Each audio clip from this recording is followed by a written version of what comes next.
जय हिंद, सत श्री अकाल, नमस्कार, आदाब। Welcome to my channel Deepak 576X।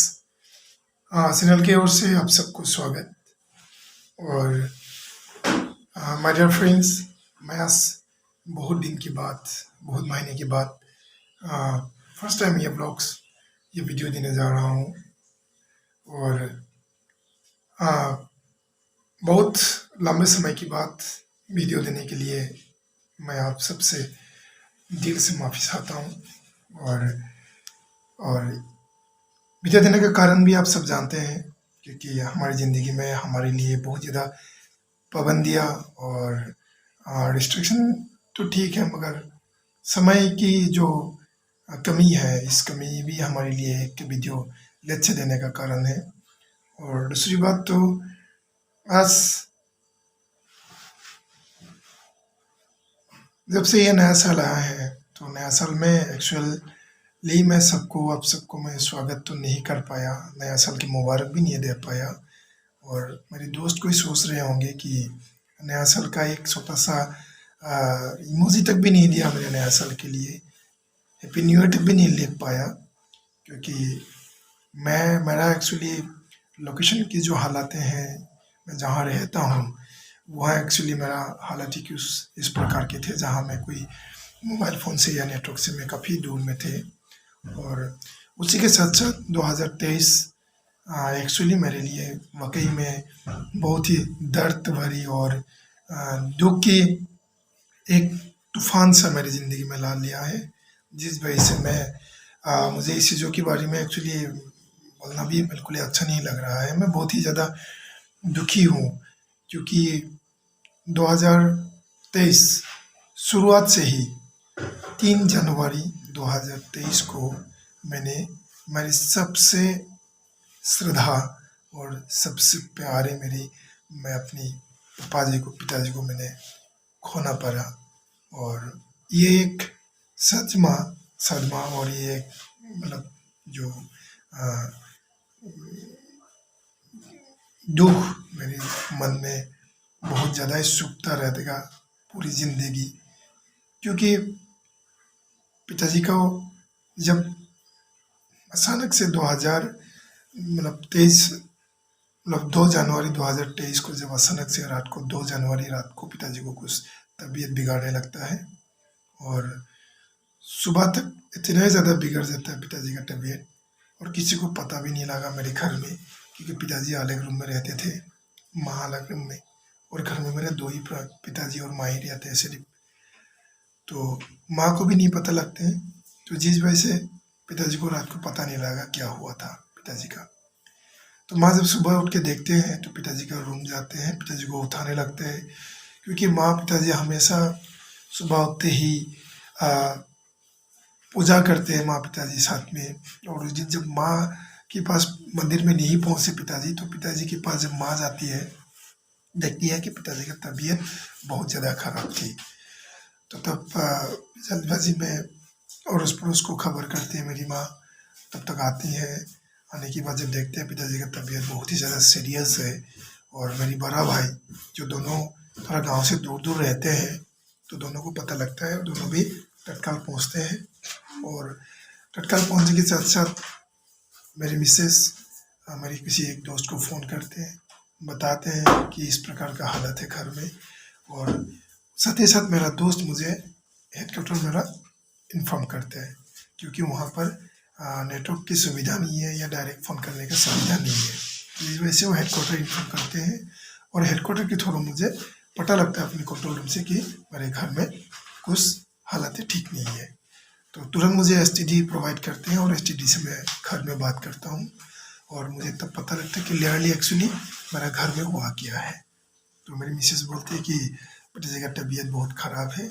तो तब से उससे पहले भी मुझे काफ़ी दिल में इसी का घबराहट हमेशा ही रहते थे कि पिताजी की तबीयत के बारे में, क्योंकि मैं अच्छी तरह जानता था। तो जिस वजह से तो जब वैसे बोला गया, मैसेज मिला, तब मुझे ये बात बहुत ज़्यादा ही दिल में खाए जा रहे थे, सताए जा रहे थे कि पिताजी को मैं मिल पाऊँगा कि नहीं। एट द मोमेंट आ, तो उस समय इमरजेंसी की हालत में मेरे बड़ा भाई दोनों हॉस्पिटल ले जाते हैं। और जिस हॉस्पिटल के लिए, जहाँ ले जाने के लिए हम टारगेट, मतलब ले जाने के लिए जा रहे थे, तो वो हॉस्पिटल या उस जगह पहुंचने से पहले और एक दूसरी हॉस्पिटल में, दूसरी जगहों में उस पिताजी को एडमिट करना पड़ते हैं। और वहाँ इमरजेंसी वार्ड में जैसे ले जाते हैं तो तुरंत इमरजेंसी से पिताजी को आईसीयू में एडमिट करते हैं। और वहीं से फिर पिताजी को ऑक्सीजन देना पड़ता है, क्योंकि ऑक्सीजन और पिताजी का बीपी इतना नीचे गिर रहे थे कि पिताजी को बिल्कुल ही उसका मतलब कोई इम्प्रूवमेंट नहीं हो रहा था, कोई डेवलपमेंट नहीं हो रहा है थोड़ा सा भी। तो लगभग रख देते वैसे ही। और आईसीयू में रखते रखते लगभग 7:15 बजे मुझे फिर से पता लगता है कि पिताजी और हमें और हमारे परिवार को इस वैसे घर में, इस दुख की सुमंदर में, इस संसार में, और हमें अलविदा कह देते हैं। तो किसी को किसी से पिताजी बात भी नहीं कर पाए, किसी से पिताजी कुछ बोलने चाहा भी तो किसी को बोल भी नहीं पाया। और सबसे दुख की बात तो कि मैं लास्ट मोमेंट में मैं नहीं आ पाया, और लास्ट दर्शन भी मुझे नहीं हो पाया। ये एक मेरे लिए बहुत ही बड़ा मतलब दुख की बात है मेरे लिए। मेरी नसीब वैसे ही थे कि मैं पिताजी को नहीं देख पाया, दर्शन नहीं कर पाया। तो उसकी लास्ट नेक्स्ट तीसरे दिन के बाद मैं घर पहुंचता हूँ। और हमारे जो तीसरे दिन में कुछ रीति होते हैं, नियम होते हैं, कुछ रिवाजें होते हैं जिसको हम तिलोनी कहते हैं। तो उसकी शाम को मैं घर पहुंचता हूँ। और आज आप सब जानते हैं, उससे पहले मेरे घर में क्रियाक्रम की सारा कार्रवाइयाँ हो चुका हुआ था। तो ये मेरे लिए बहुत ही ज़िंदगी, पूरी ज़िंदगी मुझे दुख सताए रहेंगे। ये दुख हमेशा रहेगा मेरे लिए, क्योंकि मैं पिताजी को आखिरी दर्शन भी नहीं दे कर पाया। और इसी के साथ साथ मैं इस मीडिया के माध्यम से ये बताना चाहूँगा, जो भी मेरी गांव वाले, क्योंकि हमारी गांव की लोगों की, या मेरी अड़ोस पड़ोस की, मेरी दोस्तों की, मेरे रिश्तेदारों की, और मुझे मेरा पिताजी को जो भी लोग जानते थे, सभी लोगों की जो सहयोग है मेरे घर को लेकर, मेरे घर परिवार को, मैं नहीं थे फिर भी मेरा बड़ा भाई लोग के साथ मिलकर जो भी करवाए थे, लोगों की समाज की, जो मेरी गांव की समाजों की, सारा रिश्तेदारों की, सारी मेरी जानने वाले, पहचानने वाले जो भी मेरे अच्छे दोस्त सभी लोग हैं, तो उन सब की जो भी सहयोग है, तो उन सहयोगों के लिए मैं आप सबको मतलब क्या बताऊं, कोटि कोटि प्रणाम और नमन करता हूं। और हमेशा आप सबकी जो मतलब आशीर्वाद है, जो आप सबकी हेल्प है, मैं इनकी बहुत बहुत शुक्रगुजार हूँ। इस वीडियो के माध्यम से मैं ये बताना चाहता हूँ। और जो भी मेरे दोस्त, मैं लेट से आप सबको इन्फॉर्म कर रहा हूँ या बता रहा हूँ, तो उन सब के लिए भी मैं आभारी हूँ। सॉरी कहता हूँ फिर से, क्योंकि मैं समय पे वीडियो नहीं दे पाया और ये बातें मैं आप सबको नहीं बता पाया, कि मेरी हिम्मत नहीं हो रहे थे। मैं मतलब कैसे बताऊँ। और दुख तो हूँ, आज भी दुख हूँ, हमेशा दुखी रहेंगे इस बात को लेके। जहाँ भी पिताजी की बात आएंगे, जहाँ भी पिताजी के नाम आएंगे, जरूर उनकी कमियाँ हमेशा हमारे जहन में रहेगा, दिल में रहेगा, और उनकी श्रद्धा हमारे मन में हमेशा रहेगा।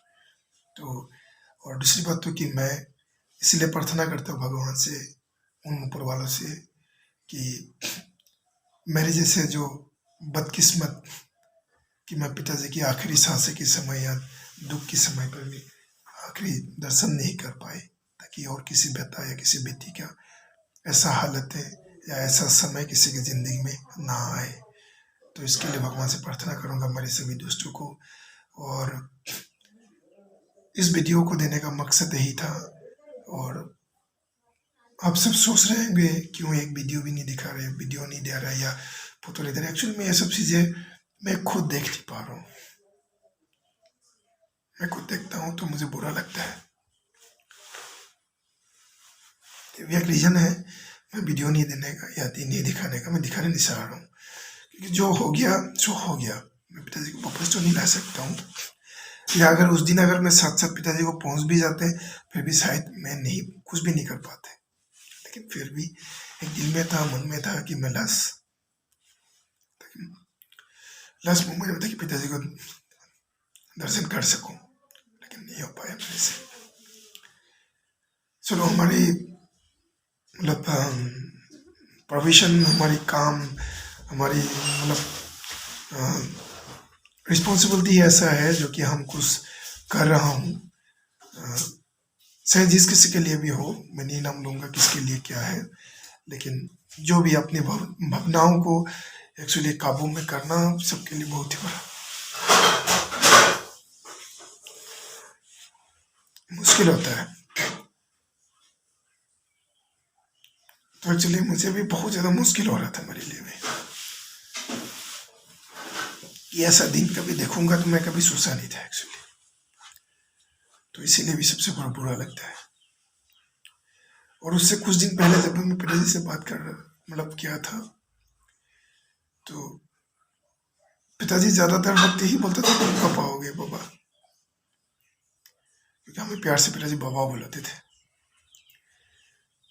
और मैं पिताजी को बोल ही रहा था कि मैं आऊँगा जनवरी को, और पिताजी का बहुत सारा प्रोग्राम, बहुत सारा इच्छाएं थे काम करने का। कुछ पूरी मतलब अभी नहीं बताना चाहता हूँ वीडियो में मैं, और किया भी था, उन्होंने करके भी गया था। लेकिन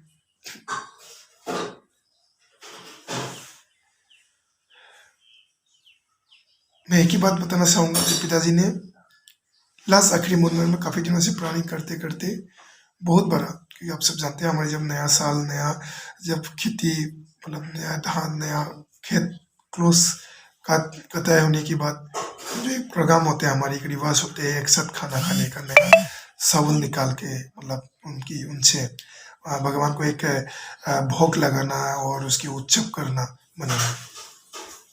तो ऐसे एक सपना था पिताजी का भी, सोच था कि सारा एक साथ आके वैष्णव को कंप्लीट वैष्णव समाज को बुला के अच्छा से नाम कीर्तन, नाम प्रसंग करके भगवान को भोग लगाने के, खाने का एक साथ मिलके, ये बहुत बड़ा हिस्सा था जो कि पिताजी खुद डेट दे के गए थे, दिन दिया था। और उसी दिन ही मैं उत्सव मनाएंगे घर में बोल के।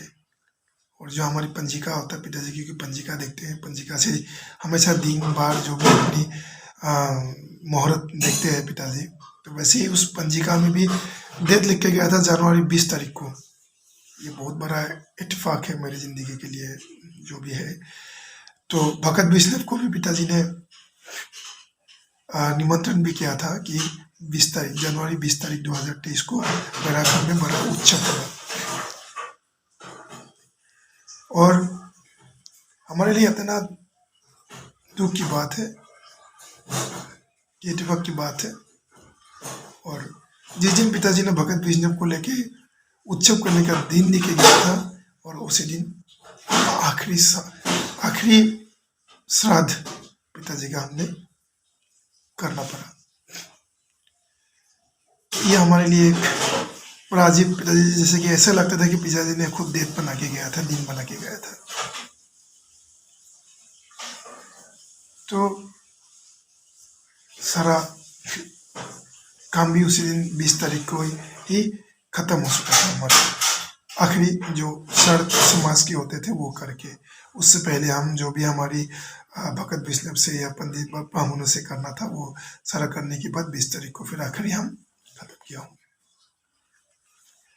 तो जहाँ भी है हमारे पिताजी, और वहाँ हमेशा, और वहाँ से हमें हमेशा आशीष दे, हमेशा आशीर्वाद करे, हमेशा अपनी वो रखे कि हम सबका ज़िंदगी में अपनी अच्छा ज़िंदगी गुजारे, और पिताजी का हमेशा श्रद्धा और उनकी सिखाया हुआ बातें और उनकी जो भी दर्शन थे हमारे लिए, तो उस चीज़ों का हम हमेशा दिल में रखकर काम शुरू करें, काम करें, सफल रहे। यही हम पिताजी से हमेशा मांगेंगे और मांगते रहेंगे। और सबको मंगल रखे। और मेरी दर्द की कहानियाँ यहाँ तक ही समाप्त करता हूँ दोस्तों। और आज से देखेंगे छोटा छोटा ब्लॉग में देने के लिए।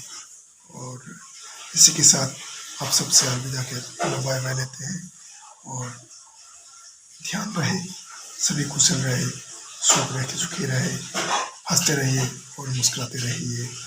और दुख जिंदगी में कुछ ना कुछ तरीके से नजरिए से आते रहेंगे और उसी को इसी तरीके से फेस करते रहिए। सबको सदबुद्धि दे।